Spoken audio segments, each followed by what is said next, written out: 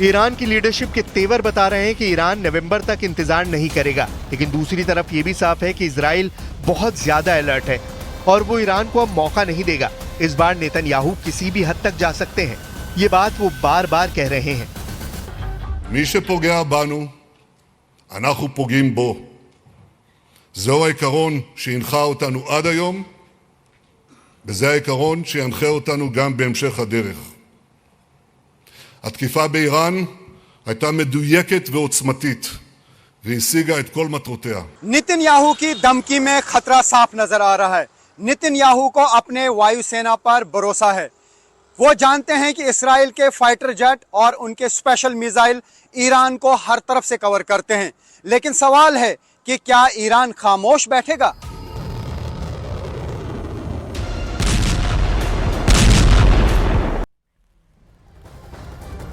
Iran पूरी तरह से पलटवार करने को तैयार है। वो पूरी तैयारी कर चुका है। ईरान से सुप्रीम कमांडर से लेकर ईरान के राष्ट्रपति तक कह चुके हैं कि इजरायल को जवाब देना बेहद जरूरी है, लेकिन ईरान हमला कब करेगा, इस पर सस्पेंस बना हुआ है।